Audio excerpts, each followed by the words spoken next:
The topic of today's discussion is expanding the footprint and operational impact of your capital plan. Joining us for today's discussion is Gabe Hampton. He is the Director of Building Systems Maintenance with the University of Nebraska-Lincoln. Also from the University of Nebraska-Lincoln is Jim Jackson, the Associate Vice Chancellor for University Operations, and I just learned a part-time rancher. And last but certainly not least, Pete Zuraw, Vice President of Market Strategy and Development at Gordian. So, hello. Hello. Hello. Gentlemen, hi. Hi. My work here is done for now. I will see you all again for Q&A at the end. Have a great conversation. Thank you. Thank you. Thank you. Thank you so much, Nicole. Delighted to be here. Really appreciate HEFF hosting this. Thank you for all of you who are joining us, and a special privilege to be here with Gabe and Jim for the next hour as we talk about the subject that Nicole just mentioned. In a second, Gabe and Jim are going to introduce themselves officially, but I wanted to say that we will do introductions. We will do a short overview of the kind of context setting for our conversation, and then we will get into the meat of our exercise, which is just a wide open conversation with Gabe and Jim about what they're doing on their campus. So with that, Jim, Gabe, can you say hello? Sure. I'm Jim Jackson, University of Nebraska in Lincoln, Associate Vice Chancellor of University Operations, which is what it is. It's basically all non-academic operations. We support all academic needs throughout campus, from parking to print copy to utilities, just pretty much all of the catch-all things. So thank you, and appreciate being here. Hello, my name is Gabe Hampton. I am the Director of Building System Maintenance. Building System Maintenance encompasses the maintenance department, our automation and energy management section, and both capital and small construction, actually install construction units, and part of our service department and service desk. So yeah, I'm going to go over a little brief introduction about the University of Nebraska, and we'll get into the program. So the University of Nebraska was actually established in 1869. It's part of the land grant. It's a land grant university. We're part of a main system. So there's 4 campuses: University of Nebraska Omaha, the University of Nebraska Med Center, University of Nebraska's Kearney, and we are obviously the University of Nebraska Lincoln. We're made up currently of a little over 23,000 students. A little over 5,000 plus faculty and staff members, which, and I'll get into a little bit, but the students and the faculty are on a slight decrease right now, especially with students coming out of COVID. I'm sure we'll get into that a little bit later in this conversation. With our operations department, we have 150 plus buildings that we take care of, and right around 6.7 million square feet. Our Lincoln campus spreads across actually 3 separate campuses. We have a city, which we call our city campus. We have an east campus, which mainly houses our ag campus. And we have an innovation campus, which is a public-private venture. So yeah, that's University of Nebraska. We have this slogan that we use at the University of Nebraska, and we started using it probably maybe 3 years ago. And it's a slogan called "In Our Grit, Our Glory." I remember when it first came out, everyone was wondering what does this mean, "In Our Grit and Our Glory." We actually have a mission statement that goes along with this that you can see on our website. But the key behind "In Our Grit and In Our Glory" is we believe in the power of every person. We're talking about every person that not only goes to the University of Nebraska for education or research, but every person that works at the university, faculty and staff. We don't just rest on our strengths. We stretch them, we combine them for the greater good of the university.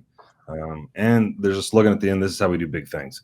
And we'll probably talk about this a little later on, but we use this a lot in operations. In our grit, in our glory, the hard work that we do, the combination of working with other departments brings us the glory of our institution. So Yeah, so that's the University of Nebraska.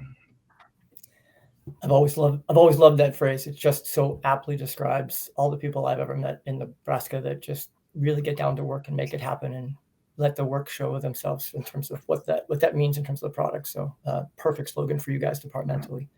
Want to quickly just do a primer for anybody who doesn't know who Gordian is. Want to just tell you that we are a organization that works in the full building life cycle, focused on leveraging data, software, and our expertise to help everyone that we work with be stronger stewards for their campus or their organization. For my team in particular, that means we're focused on the planning side of things, and that means integrating space, capital, and operational data for the strongest possible campus stewardship, and ideally helping to support the best possible decision-making between the facilities organization all the way to the boardroom. So those are the things that Gordian is. Want to also say that today, in today's conversation, we intend to dig into the various ways that the team in Lincoln is working to build upon the data that they've been gathering in this capital planning work that they're doing to achieve the strongest possible value for the capital planning efforts that they're doing. We're not going to be walking through a planning process, so apologize if that's why you're here. We're going to focus on how to expand the impact and the durability of that plan, which is where we're excited about what is happening there in Lincoln. So with that, we want to do a little bit of a word cloud exercise with you. So on the right-hand side of your screen, there should be that chat box that Nicole mentioned when she started off this conversation. And there should be a link there. We want to ask you to go and click on that link and answer, if possible, the question that's on the screen right now, which is tell us words, one or two words that come to mind when you think about creating a capital plan, why you do it, how it makes you feel, what is its relevance. So as soon as though you click on that link, we're going to start showing those images on the screen here. And just what words you're sharing with us. It's going to give us a sense of what's on the minds of all of you in the audience. Hopefully we'll see that image sometime soon. There we go. Headache. Right. So humor, appreciate that. Some other words hopefully are coming to mind that are more constructive and positive for those of you who are able to click on that link.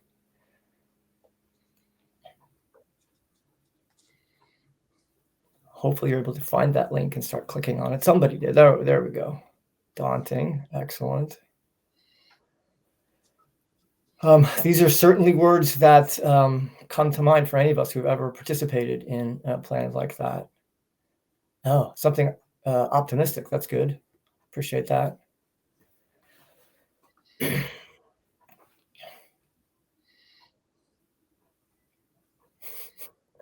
Excitement. That's good. Hopefully for you and for the rest of the community that's participating in any kind of capital planning effort. Yeah. Complicated not only in the mechanics of making it happen, but certainly in the number of constituents that you're working with and connected to. But it is indeed about the future and where you're headed, hopefully, ideally. Yep. Right. Expansive. All excellent words. No repeats, which is good. It's always a challenge in this. Can you think of a new word or you just want to steal somebody else's word? And expensive. Right. Totally expensive. I love that daunting was the first echoed word. Yeah, these are expensive exercises, and so you want to make sure that you're focused in doing things in the right way.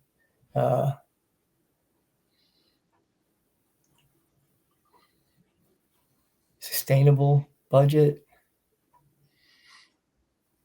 Those are all great. Those are all great thoughts, and they're all speaking really to the breadth of the responsibility, right? To the breadth of the challenge that we're taking up, the breadth of the responsibility that everyone has in stewarding these campuses going forward. You're doing this capital planning effort in a desire to try to make the best use of those capital resources for the campus. But optimism is starting to take hold. This is great. Absolutely, it's about a better future. but that also implies that you're coming from a challenging place, right? Potentially where you're kind of trying to move from someplace else. So that's those are fantastic. These are all great. Strategic, I love that word, about change, right? Innovation and transformative. Those are great ones that are starting to be echoed. All of those lead me to want to talk a little bit more about what that means about the planning responsibility that you're facing. So let's jump back into our slides real quick. All of them were speaking to this idea that there is so much that you're responsible for, and we want to just acknowledge that. Last year, we were doing some work with APA and helped model what we thought was going on in the entirety of the academic world, where our estimates collectively say that we think there's about 6 billion square feet of space that were being managed, worth more than $2 trillion. That there's about $28 billion worth of money invested annually in new construction and renovation. The mix of those, always an interesting question. How much is new? How much is focused on what you already have? There's about $37 billion being spent, or at least there was, on facilities operations and maintenance and utilities, with concerted efforts around the country to raise the minimum wage and the extraordinary utility costs this year. We know that number is jumping up across the board in terms of how much money schools are spending on their campuses. And finally, the backlog number, which is always so fascinating. And in this context, we're saying backlog, those things which are already failed, beyond their life cycle, not the things you might pick up in the next 10 years if you were doing a conditions assessment, but just literally what's beyond its useful life at this point. $112 billion on campuses. It's a number that sounds daunting for anybody who doesn't live in the worlds that I suspect everybody on this call is living in. It's a really remarkable set of responsibilities everyone's carrying. In particular, around the backlog, I think we want to talk about the trend of that going forward. And the backlog has been growing steadily because we've not been investing enough in what we have. Anybody who's operating a campus knows there's more to be done on their campuses. That number actually grew in our data last year, in 21, in great measure because people had to pull back to focus their money elsewhere during the depths of the worst parts of the pandemic. We expect to see that number creep up again in the current year as schools have still struggled to get back to a normal spending pattern. We also anticipate seeing that number jump for a very different reason, which is inflation is through the roof, and we're all talking about it. But inflation has a significant impact on what it actually costs to fix what's broken. So what you could fix for one price 2 years ago is going to be much more expensive next year. And so we're going to have to be reflecting that as we see that backlog number jump up as a result of the inflationary pressures and the downturn in spending. So a very complicated future for us as we look at backlog pressures on institutional budgets. The one slide that we would never make one of these presentations without is showing you the distinct conflict or the tension between the increase in space that's been going on for the better part of the last decade and the leveling off of enrollment. That tension between those two things is creating extra headaches, as so many schools are revenue dependent, tied to enrollment. We're going to see less money available to address what is already an underfunded capital renewal process on campuses. This is in anticipation of soon to be facing the much talked about enrollment cliff that's coming in the middle of this decade, where those enrollment numbers are likely to drop for the academy as a whole. Certainly there are parts of the country, Texas and Florida, and to a lesser extent lately California, where we're still seeing rates of enrollment rise pretty steadily. But much of the country is already feeling this downward pressure, and we're going to see it much more severely in an enrollment cliff that will start what we now know to be a 14-year downward slide in 18-year-olds coming to our campuses. A really astonishing piece of tension for us. It became even more interesting when we did a survey with APA in the first part of this year. And despite the survey respondents understanding that there's going to be this enrollment decline, despite understanding there's this tremendous budgetary pressure, despite acknowledging the significant operational stresses coming from lack of staff or finding staff or keeping staff, nearly half of the respondents said they expected to expand campus space, which runs counterintuitive to any thinking about who you need to build the space for, and also whether you have the resources to care for them. So a really complicated storm brewing for anybody moving forward if they're going to keep growing space in the face of shrinking resources to care for them. So a very complicated time. The pandemic also helped us realize something else, which is that nearly everything that's been built today was created for a different set of circumstances, a different teaching paradigm, a different work paradigm, a different socialization paradigm. We are trying, like the Dickens, in many cases, to get back to normal. And we've seen that on football campuses as everyone's back to playing big time football on the TV that we see in giant stadiums around the country. But for much of the life on campuses, the rules are changed. And what we are grappling with is a tremendous array of changing variables that are impacting our ability to operate these campuses. We've talked about the demographics in terms of the population, but demographics also means ethnographic and cultural shifts in the makeup of the students that are coming to us. The people that are working and living on campuses are doing that in a hybrid and virtual way, in a way that was very, very different from life in the past. The instructional paradigm itself has fundamentally shifted, right? And there are plenty of reasons to think the finances are not going to get better, whether they are the downward turns of the enrollment trends or the changing support that's coming from legislatures and other public sources for campuses in the public sector. There's certainly a shift in the perception of the value of higher ed. I've been reading a number of things recently talking about studies that are showing it going up and down, but in all instances, the value of education is perceived to be less than it was when most of us were entering school 10, 20, 30, even 40 years ago. So whether that's the student debt issue, whether that's just the sheer cost of going there, whether it's perceptions about what's happening on campuses and cultural concerns about what that life is like on campus, there's a tremendous pressure for higher ed to demonstrate its value. And then finally, there's a social and DEI component to conversations on campus right now that are really, really important. College has always been the place for the kind of social experimentation and adventurousness and discovery, but never, not in recent memory, has it been as lively and volatile as it is today. And all of that is placing tremendous stress on an aging built environment that was built, as we said before, for a previous set of expectations, and we're moving into a bold new world. So that means we're going to need bold action, right? Bold action to transform what it is we're doing today, what it is we're operating to meet the needs of an evolving learning community. And we think that we want to hold that idea of how do we get bold and how do we be bold about what it is we're taking on.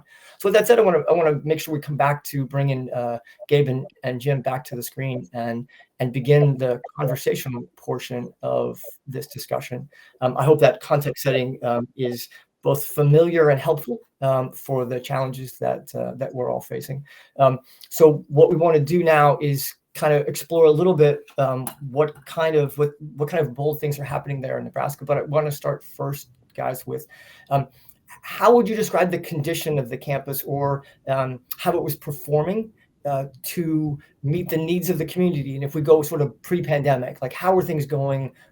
What were you successful? What were you struggling with? What were some of the metrics you might have been using to do that? And Gabe, you want to take the first shot at that?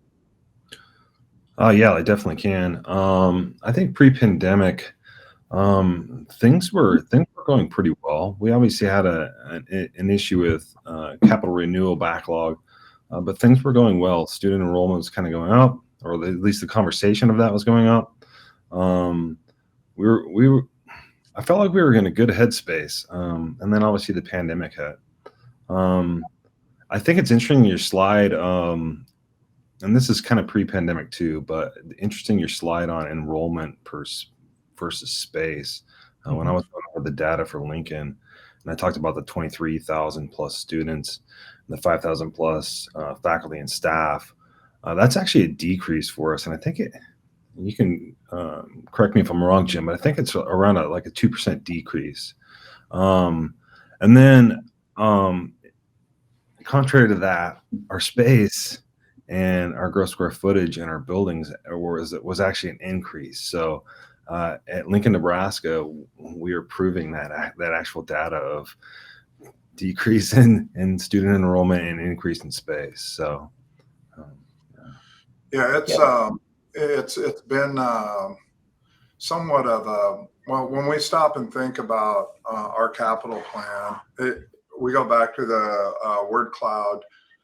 It's something to really think about as a building is like a sequel for us in a movie. it constantly rolls, annually. A year goes by, the programs change in it. We've got buildings that are 50 years old that we would love to get demoed or raised, and but that just doesn't seem to happen, and it's not necessarily the thinking. So we go in and 1 year it could have a certain program of arts and science, and the next year fume hoods start showing up and different things like that. So it's really it's just unpredictable. And so really what we do is we just kind of get on board and follow along these trends and stuff. And again, we compile data and we look at energy use, we look at space optimization, and try to intelligently inform our leadership when we are making decisions on how long these buildings stay around, and when we build new ones, why the other ones can't go away. And typically it's for reallocation of people while we're doing renovations and or building new buildings. So it's an interesting concept and path that we go down here. You talked about data. You were showing me some data earlier about sort of comparatives, or like where you were in terms of spending relative to some of your peers, and it was certainly one of the things that was giving us pause as we were talking about what it is, the challenge in terms of level of investment you're making for that campus, right? Going through the pandemic, coming out of the pandemic, in terms of what kind of resources you've had. I don't know if we can show that slide of those images, but this certainly was an indication that you were heading in a direction that was going to be troubling, given where you were investing as an institution relative to your peers in terms of data that you were gathering. Absolutely. Yeah. Go ahead. Oh, yeah, I was gonna say definitely, especially when it comes to operating dollars. And I know we've talked about, operating dollars of reinvestment of those dollars on our campus, or reallocation of those dollars on our campus, which takes away from the operating. And we've always had a lower, our staffing for FTE has been lower, which goes back to our grit and our glory. The mindset that we use is trying to get more done with less people. And I know it's kind of cliche, but you've also talked to me about sort of the way you've used data, right? I mean, it's fair to say that we're talking about data here, but you guys have been using data for a heck of a long time, a tremendous amount of data. I've been stunned by the amount of information that you're gathering on a regular basis. Do you want to talk a little bit about how you've been using data and to your point, Gabriel, I mean, using data to kind of manage this lack of staffing challenge, right? Yeah, and historically go ahead, Jim. Yeah, Gabe, I'd jump in real quick and say that one of the things that we've been fortunate enough to do is, over 30 years ago, we jumped into creating our own building automation system, which then kind of brought data into our DNA at an operational level. And so once we start doing our own building automation, and then our own CMMS, homegrown, and started capturing that data, clear back 30 years ago, we've been doing this. So one of the things that has happened here at UNL, as we've gone through the process of upgrading systems, we've really spent a lot of our effort and time on innovation and technology. So we have thousands and thousands of points on campus, and just bucket loads of data. Of course, we don't know what to do with all that data at certain avenues, but operational data, when we started, is really the foundation of even our capital plan, because it's just fed this monster of data to not only us to deal with, but we're able to push that up now and let other folks take a look at what's happening on this campus, whether it's again, space optimization, energy, density, through some of our benchmarking with our Big Ten colleagues. I mean, we and Gabe was going back. We've always had the lowest FTE per gross square feet. Is that because we are not a very dense campus, right? Because we're spread out, and so our usage and some of our stuff doesn't get beat up on a lot. So I don't know. There's a whole bunch of different leaders, and we'll talk about that leads us to where we're at. But truly, operational data has been the key to guiding us in our capital planning as well. Yeah, definitely. I think historically, like Jim said, our control system really changed our mindset on using data. And I think currently, what's the number? We were around 92,000 points on our control system. Tens of thousands of pieces of equipment in our ticketing system, like our asset program, a facility condition assessment, thousands of systems in that. So there's a lot of data that we've been capturing, to the point where probably a couple of years ago, we created a group called Informatics which is within University Operation, who pretty much just takes our data and analyzes it for our needs, which was mainly internal, right? You're always looking at KPIs internal. How are we doing? Where can we tweak things? And speaking of data, our mindset recently, and Jim touched on it a little bit, using aux sensors for space optimization. Our mindset with our data has started to reach kind of an outward facing of how can we help academics with space utilization. I mean, especially the data shows you have a decrease in students coming in and an increase in space. How can we optimize that for better use on campus? And we're using our points to reach out to the academic departments to help optimize. So right. So I love what you guys are talking about. You're talking about linking operational to capital investment, right? To kind of link the data so it's feeding both, right? Telling that story to each other. And you're also tackling one of the double-edged problems with data, which is that can be used to inform or can also be used to beat you over the head with. And right, it's and it sounds like you're using it to help build trust, right? You're actually using data to build trust and establish stronger and stronger relationships. And you've been doing that for a long time. I would guess it's accelerated recently, but it sounds to me like that's been a long-term approach of yours. And definitely data is scary, especially if your data is wrong.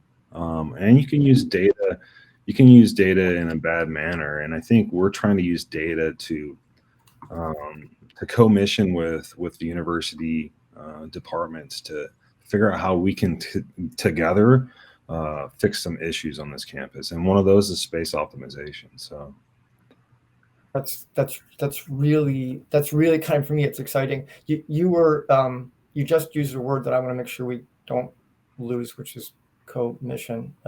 But we've talked before about the pandemic was kind of an inspiration for a bunch of change. We said things have accelerated, they've gotten kind of faster and stronger here. Do you want to talk a little bit about what changed in terms or accelerated in terms of that work that you're doing with the community as a result of the pandemic? I mean, how did that shift? I mean, Jim, we've even used quotes from you about, getting the seat at the table in some of our state of facilities documents. Can you talk a little bit about, what shifted in the pandemic and how you've been leveraging that? Yeah, I can jump in on that. Well, truly, there was a lot of challenges, and whether it just most institutions, we had processes and policies in place that dealt with procurement, dealt with space, dealt with all sorts of things that were our daily tasks that we do. When COVID set in, we really had to collaborate and share data and start talking about when we were looking at social distancing and setting up our classrooms and auditoriums and everything to meet that social distancing space. it really jumped out campus wide, clear into our capital side, our research side, our space management, planning, architects. It truly captured everybody. Student affairs had to, really joined in and supported an effort at an institutional level. And at that point, we were able to drive a lot of the needs for the campus, which they've always kind of listened to us, but then that is what got us the seat at the table to we talk about leading and lagging, right? And so we spent a lot of time lagging behind, waiting for decisions to be made, and then we just perform what we do.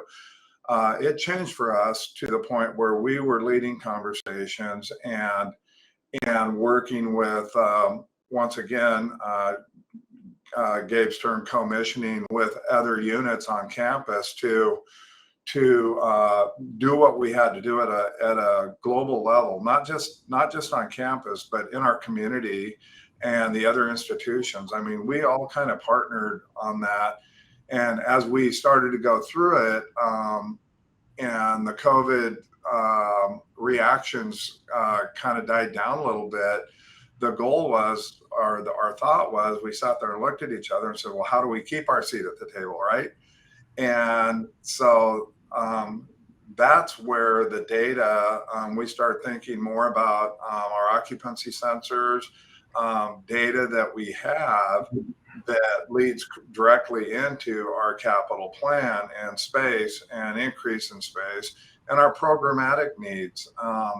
We can pull data that talks about, failures in buildings and start having this data that talks about these, BSL-3 labs and all our fume hoods and biosafety cabinets and lasers and laser sensors and regulatory and compliance, which then again, our indoor air quality and all of those different things have shifted. And really, we have to provide data, not only data. We can't say our buildings are health and safe right now. We have to provide data to prove, that our buildings are healthy and our buildings are safe and we're doing the right things. And fortunately, back to 30 years ago when we started installing those 90,000 points, we have the data to do so. And we also have the ability to do those at a desk somewhere, right? We don't have to go out to the buildings, most of them anyway. But what happens then is all of a sudden you get a phone call and you can make all this stuff happen magically, which then leads to the fact that, yes, we do have lower FTEs than most people. We have a different group of them because a lot of our folks are technical control techs and electricians and stuff like that. But that has really saved us through our budget reductions and reallocations of dollars to have the data, the technology, and innovation in place as these declines start to happen in our institution. So again, I go back to being prepared operationally has really helped guide us in our capital planning and what types of equipment and our design guidelines and how we renovate, what we renovate and build.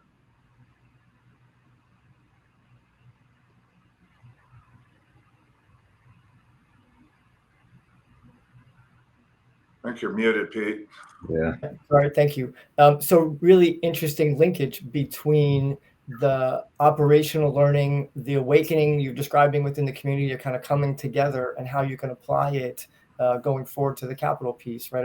That connection is really powerful. Something along the way, though, triggered the institution's decision to really want to invest in a major capital push, right? To go after some borrowing or combination.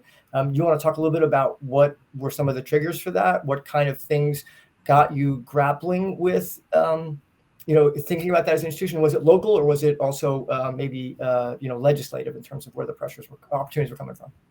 It's definitely both. And you talked about things that happened pre-pandemic, and there was a couple of key things that happened that was maybe the catalyst for starting focus on capital renewal. And one of them was we got a new president who definitely loves to focus on capital renewal. So that was step one, right? We have a president that'll back and want to put some investment in that. The second thing that happened was the centralization of our facility planning and construction group. We no longer have a planning and construction group just based out of UNL. It's based out of the system itself, the UN system. So moving them there, the planning side for all campuses, and with our new president, we went to the legislative and went to buy some bonds. So I think this current bond that we have is 4 years. The system itself got around $400 million, and we got around 216 million, and it happened really quick, right? And here's the key of having a great capital plan: be ready. Be ready for when someone's going to drop $216 million on your front porch. So have a plan of how you're going to spend that.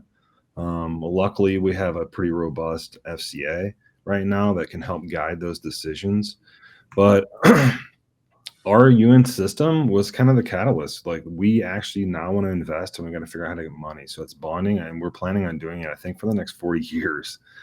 Which is, there's a reinvestment to that too, which I think is 2%. But for the next 40 years. So for us to have a capital plan, now is the time. We have to, from a capital renewal standpoint, we need to know where we're going to spend our money, because it's coming quickly, and we have to make data-driven decisions. Which also prompted our current president to, Lincoln's has always had some of the data, but a lot of the data has been pushed out system-wide as well. So now they can sit down and look at all campuses. And what was really enlightening for the legislation and the campus leaders is that I think the number is somewhere around 75 to 80% of assets are part of the university in this state. And so that really is what kind of prompted them to look at reinvesting in the university as well. Just the amount of space that the University of Nebraska system takes up in the state of Nebraska is huge. And so that really helped as well. And again, the data and collaborating and pulling those units together, which worked in silos before, really told the story of how big the system actually is. And we're at close to 55,000 students all in across. So, I mean, it depends on how people count, but I think we're still around 55,000 students across the system. That's awesome. So you get the money. Gabe, you said you got to know what to do with it, right? You had some sense of what to do with it, but the university is really pressing, or system-wide is really pressing forward with this big capital assessment exercise, right, to understand what's happening. That exercise is one of those exercises. We're not going to talk about how that work is done, but you've talked about linking the capital plan to university-wide strategies, right? You've talked about this notion that's on the screen about how you piece those together. You want to talk a little bit about some of those ideas of what you guys are doing with this capital planning exercise to make sure that it's connected to the institution, it isn't just a facilities exclusive kind of initiative? Yeah, definitely. I think it's twofold. When you go back to that seat at the table during COVID, you quickly realize who the stakeholders of your campus are, right? We're all forced to sit in a room together and collaborate for a pandemic. Well, so during that, one of the great things that happened was building relationships and building trust. So we knew exactly who the stakeholders were. We started with that relationship and trust. And the next is creating a plan. But we also use data. And I think if you go back to the last slide with the circle, it shows data that we've used on our campus.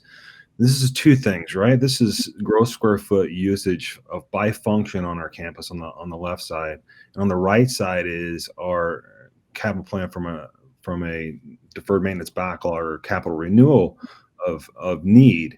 And you can quickly see that research on the left side uses 42% of our gross square feet on our campus, and on the right side, research has 49% of our need. All right. The next one, which completely aligns with the mission of the university, our next is academics and admin, which is, I think, 25%, and our need is 21. Using those two data sets, we quickly realized that we might have been off in the past of where we were allocating our dollars towards capital renewal. So this is one of those mindset changes for us. Not only use the table and understanding who our stakeholders were, and our stakeholders on this campus, but also using the data to prove, were we doing the right thing? Obviously not. We need to make investments towards our main. And yeah, it's one of those aha moments, like, oh shoot. But we definitely need to start investing to our key stakeholders, which is the mission university. So that element with the mission and vision of your university, you may think that you're doing it.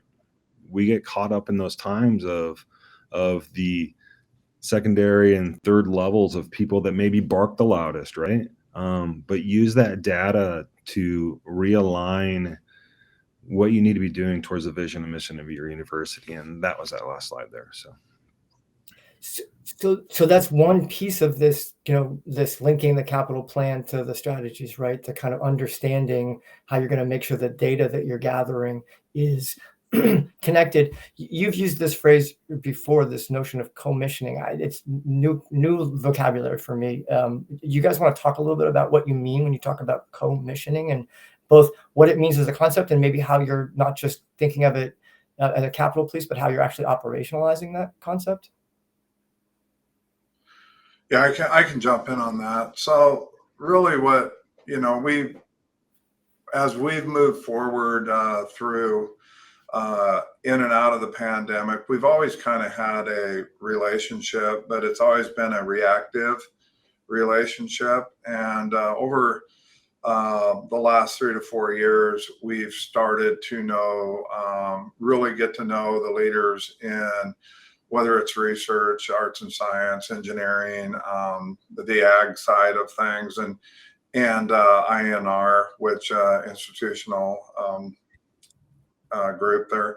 We have really sat down and talked about what their needs are and where we're spending our operational dollars, not only our capital dollars that we receive, but our operational dollars.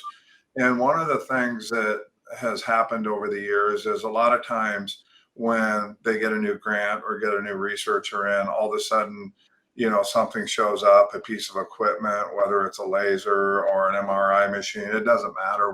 It just shows up, and then we have to figure out how to install it. And so we made a decision, and we've taken a staff member and put them into research, and research is funding a percentage of that, and kind of aligned our mission as to how we're going to move forward, what type of communication we're going to have, how we're going to protect our buildings. A lot of times researchers will hook up a piece of equipment, and they'll go to Ace Hardware and get a garden hose and a pipe clamp and flood a building, and $10 part can turn into a $30,000 cleanup. And so we've really started focusing on not only protecting our assets, but their assets as well, and reducing risk. One of the things that we don't have the budget for anymore is to clean up messes like that. It really hits us hard when we make a small mistake, or somebody else makes a small mistake, and we have to go.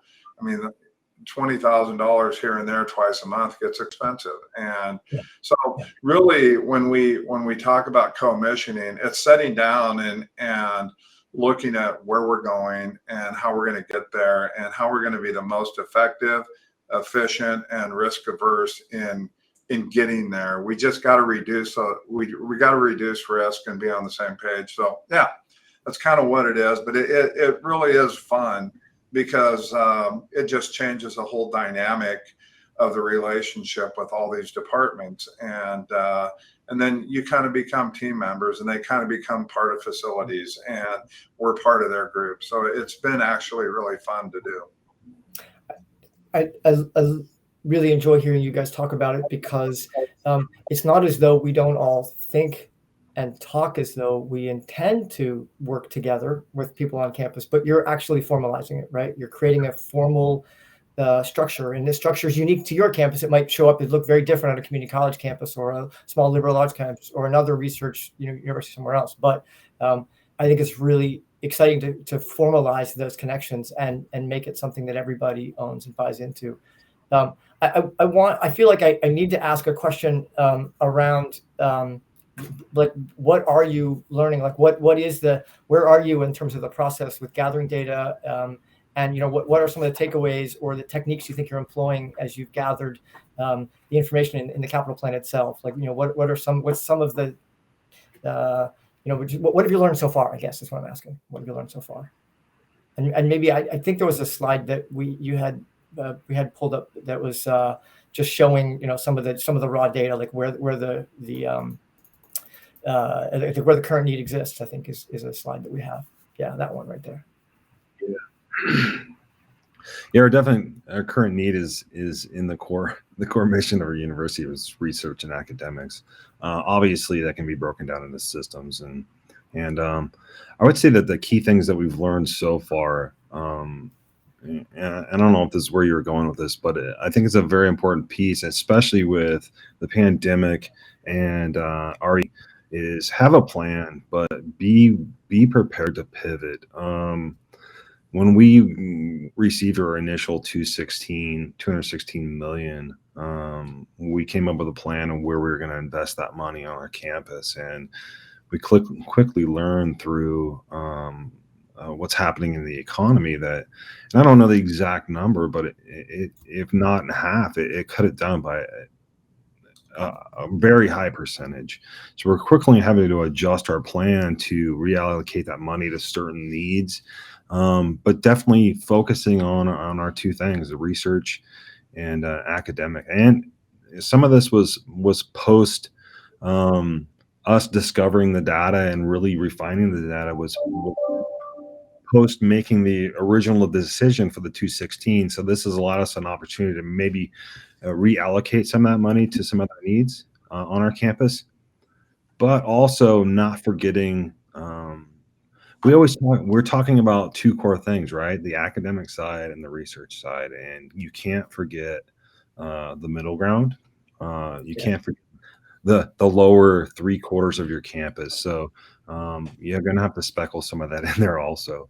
Right. So don't get focused on the large numbers, which we can tend to do. But core thing is being prepared to pivot, because your campus can change direction at the split second. So. You guys shared a project scoring guide that you're using. I mean, is that part of the pivot process you're talking about? Being able to, kind of think. I mean, as inflationary pressures kick in, or as who knows, maybe your presidential chancellor leadership changes happen. I mean, are these the kind of tools you're going to be using to try to shuffle things around as necessary? Yeah, and there's variations of this, and I know several people have used it, but it's a way for you to score your needs on campus, and you can drive, with that research and academic and the function score a higher number. You go down to the investment criteria. We got reliability, safety code, asset preservation. What's the campus looking for? We're in a reliability mode. We only look at our last 10 years, right? What's in backlog in 10 years? Anything beyond that, we're not even looking at, and we don't even give it a score. And then obviously the building score, the need per gross square foot. So it's just a way for you to score and put focus on your needs, which using a scoring system like this ties into the focus of your campus, the mission of your campus, the vision of your campus. So it's allowed us to prioritize our stuff. Some people throw darts, right? Sometimes you throw darts and hope that you hit the bullseye. This is a way to strategically attack your needs.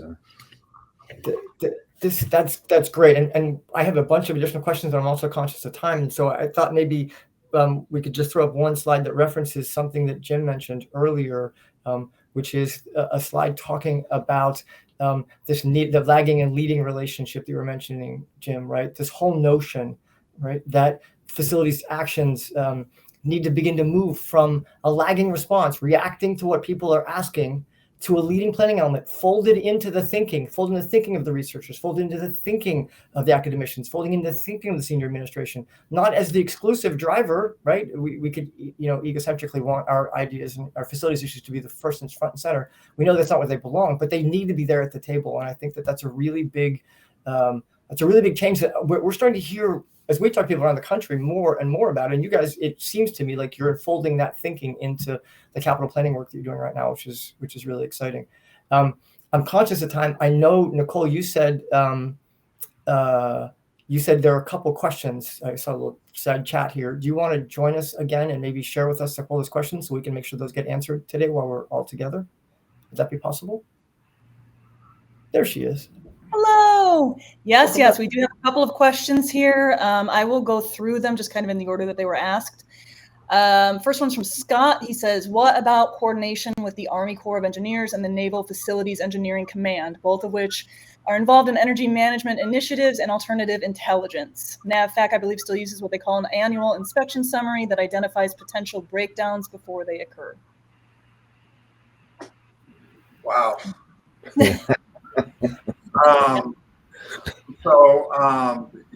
We're pretty much standalone. I mean, we do have some military presence on campus, but we really don't have any. We do have some folks that have been in the military and bring some of those concepts to us, but we have a military and naval science, but they're basically tenants, and so. We do share our energy use and our EUI with, the state and others, but really not a factor or something that we've dealt with here at University of Nebraska. Gabe, you can correct me if I'm wrong. Well, I'd say we haven't, but it's a great question because now I'm going to figure out what collaboration we can do with the Army Corps of Engineers, right? We have not gone down that road at UNL, at least that I know of. So I can say that we're not doing anything right now, but other than tributaries and water that we disrupt, we deal with them, on a daily basis. But as far as capital needs in the area, no, we haven't. And that's a great commissioning where we can work with them on maybe some issues around the city. So. Awesome. Well, thank you for that question, Scott. You obviously got everybody thinking. Next one is from James. He asks, how are the capital plan projects prioritized? Consequences, need, frequency of use? $216 million infusion on, say, a $2 billion backlog. How do you decide what to move out on first?